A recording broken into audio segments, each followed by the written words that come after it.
got so much motherfucking design on right now. Break it down, bring it back, make it clap. I got 3 old thoughts, new guap, where that day. Bitches on my line, and you know.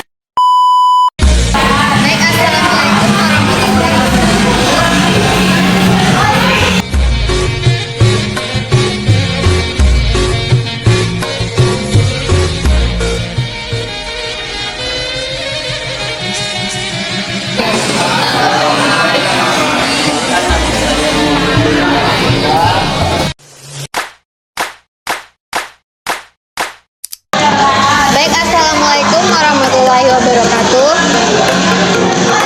Perkenalkan, nama saya Divani Novelia Putri dengan NIM 23086319 dari Prodi Pendidikan Jasmani, Kesehatan dan Rekreasi.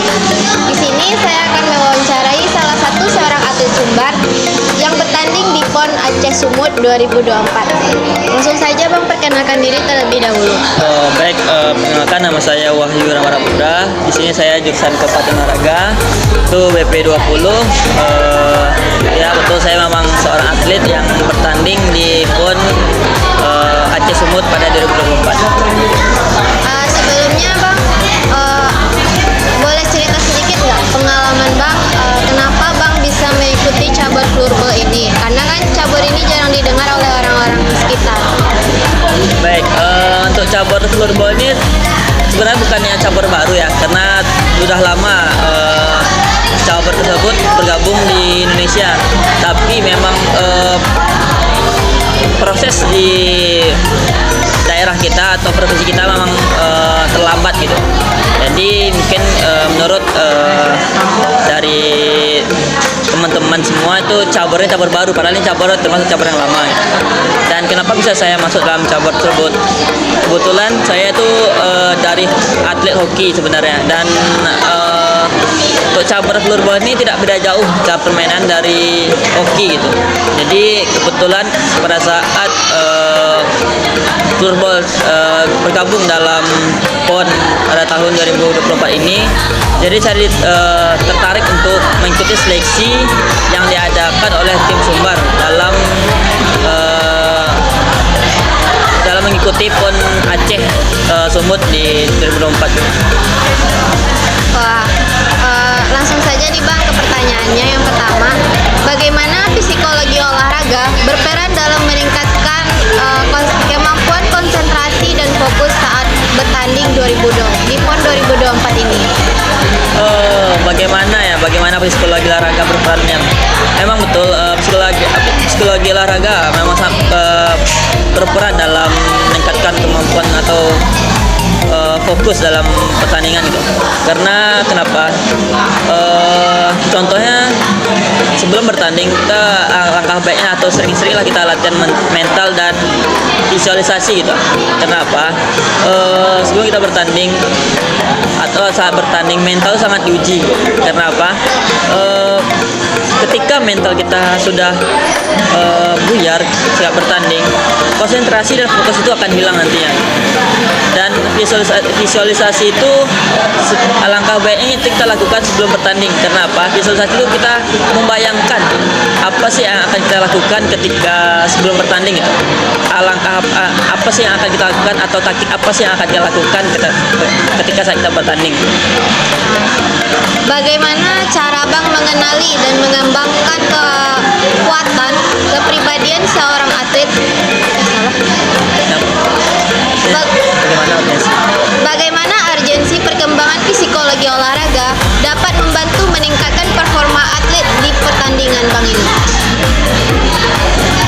Oke, untuk yang kedua tuh urgensi perkembangan lapis olahraga dapat membantu meningkatkan performa atlet dalam pertandingan. Urgensi perkembangan psikologi memang sangat penting dalam membantu meningkatkan performa atlet ya. Baik secara mental maupun fokus dan konsentrasi tadi gitu. Kenapa? Keberhasilan di lapangan, ada beberapa alasan psikologi yang menjadi kebutuhan yang mendesak saat perkembangan psikologi olahraga tersebut. Yang pertama itu kita harus mengoptimalkan performa di lapangan dalam keadaan tekanan yang tinggi gitu. Karena kita sama-sama tidak tahu apa yang terjadi ketika di lapangan, dan karena itulah yang katanya tadi perkembangan psikologi olahraga tuh organisasinya itu dengan cara meningkatkan mental kita di lapangan, sehingga ketika mental kita sudah diuji di lapangan,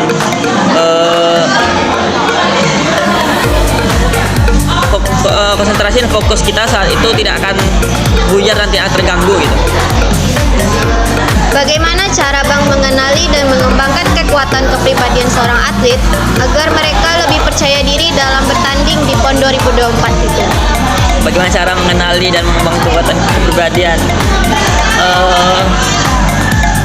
Mungkin cara mengenalinya banyak macam-macam cara seorang atlet gitu sebelum bertanding. Contohnya ketika seorang atlet tuh hamin satu pertandingan lah, kebanyakan atlet itu akan salah satunya akan ada dia berdiam diri, nggak bisa diajak ngomong. Karena itu dia sedang mengumpulkan mengumpulkan mental lah sebelum bertanding gitu. Jadi itu perbedaan dia, begitu cara perbedaan dia untuk cara meningkatkan konsentrasi dan mental dia pas saat sebelum bertanding. Bagaimana interaksi Bang dengan rekan setim Bang nih yang memiliki sikap atau cara yang pandangnya berbeda gitu saat bertanding? Mungkin cara saya menyikapi saat bertanding nih. Ya. Nah, saat bertanding itu kita pasti dipimpin oleh seorang kapten. Nah, jika saya berpandangan berbeda dengan tim saya, itu saya akan kembalikan ke kapten karena dia yang akan memimpin kami di lapangan. Seberapa penting penguasaan diri bagi Bang saat menghadapi situasi sulit dalam pertandingan?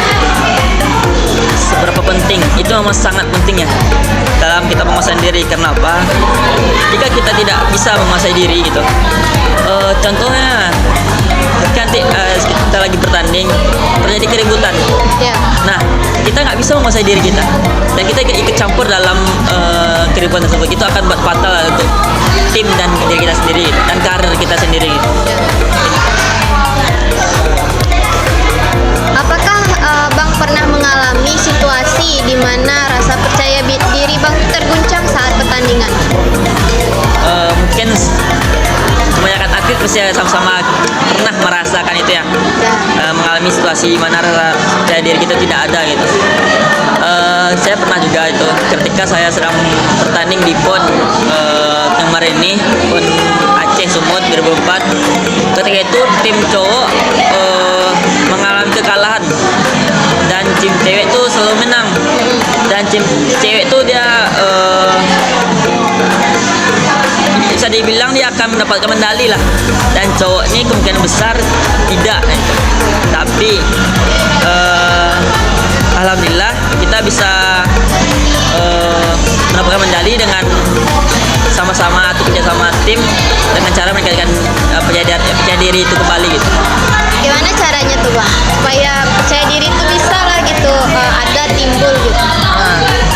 Mungkin karena salah satu dia motivasi dan support dari orang eksternal gitu.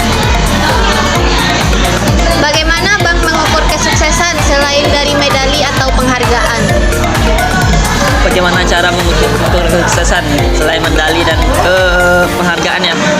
Mungkin dari pribadi saya, cara mengukur kesuksesan itu bukan cara dengan hanya medali dan penghargaan gitu. Contoh kita saat bertanding kita bermain sportif saja itu udah menurut saya itu ukur kesuksesan gitu. Dan walaupun tim kita kalah dan tidak mendapatkan medali dan penghargaan, tapi kita udah menjalankan pertandingan tersebut dengan arahan pelatih dan sesuai arahan pelatih dan tim yang kita mau gitu, sesuai tim yang kita mau gitu. Jadi mungkin itu udah menurut saya udah kesuksesan lah, walaupun kita tidak juara gitu. Apakah ada strategi yang Bang gunakan untuk mengatasi kebosanan saat menjalani latihan yang berulang? Nah, strategi saya ketika mengatasi kebosannya saat menjalani latihan itu, yang pertama tuh saya sering pulang latihan ya, yang utama kan saya istirahat supaya tidak kecapean. Yang kedua, dengan kebosanan itu saya sering pergi-pergi jalan-jalan keluar lah, untuk refreshing gitu. Sehingga latihan yang saya jalani sehari tersebut mungkin tidak terlalu terpikiran sama saya gitu. Jadi saya fresh otak saya jadi setelah itu. Kan Bang sering nih latihan berulang. Ya. Gimana sih cara Bang tuh ini latihannya ini terus nggak ada variasinya yang lain-lain gitu? Oke, strategi saya gimana ya untuk mengatasi itu? Menurut saya sih mau nggak mau kita harus jalan, karena itu memang dari struktur dari pelatih gitu ya. Jadi pelatih kan bisa tahu kita gimana kekurangan kita, gimana kelebihan kita. Jadi ketika latihan tersebut itu terus diulang, berarti pelatih tahu di mana kekurangan kita di sana. Bagaimana Bang mengatasi kelelahan agar tidak mempengaruhi program latihan yang sudah ditentukan? Mengatasi kelelahan yang tadi saya ceritakan juga, yang pertama itu dengan istirahat yang cukup ya, istirahat yang cukup. Dan kedua tuh saya sering melakukan refreshing, jalan-jalan. Jadi pikiran saya ada segala pulang latihan itu fresh kembali gitu. Teknik mental training apa yang paling sering Bang gunakan? Misalnya dengan visualisasi. Visualisasi ini untuk menghayal gitu. Terus yang self talk positif atau meditasi? Saya sering lebih tepat ke meditasi. Meditasi ini dengan cara mungkin ya betul dari yang saya bilang ada balik liburan. Nah, dengan cara itu saya bisa fresh dalam otak saya dan bisa menjalankan kembali ke program latihan selanjutnya. Menurut Bang, apa faktor utama yang mempengaruhi munculnya gangguan pada seorang atlet, baik secara fisik maupun mental?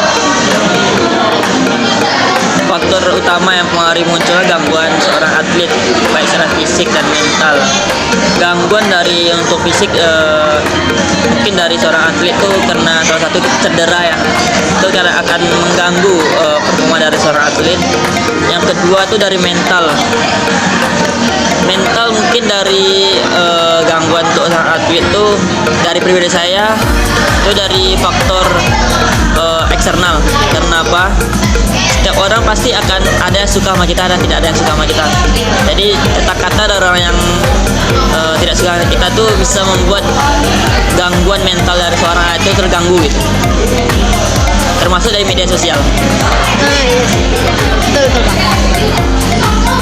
Apakah Bang pernah mengalami atau menyaksikan kekerasan dalam olahraga, baik itu fisik, verbal, atau emosional? Mengalami kekerasan olahraga, setiap atlet pasti pernah mengalami kekerasan fisiknya. Kekerasan dalam olahraga, contohnya pertama fisik, itu saya pernah saya cederai pas ketika pertandingan pick up one di Depok dulu, pas masih cabur lama itu saya itu hoki. Nah ketika itu saya sedang bertanding lawan tim dari Papua. Nah Papua tuh memang saya akui Papua itu memang keras dalam teknik, keras dalam fisik. Jadi ketika itu stick dari tim Papua ini mengenai alis saya dan itu robek gitu ya, jadi berdarah. Kalau menyaksikan kekerasan itu Bang pernah? Hah? Menyaksikan kekerasan dalam olahraga itu Bang pernah? Pernah. Apa tuh? Ketika ya memang ketika itu tim saya bertanding juga.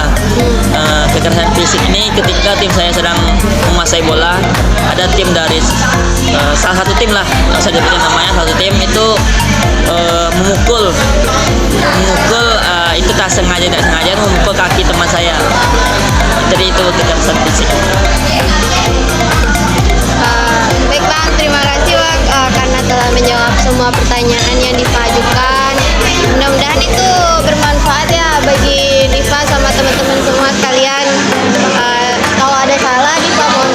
Assalamualaikum warahmatullahi wabarakatuh. Waalaikumsalam.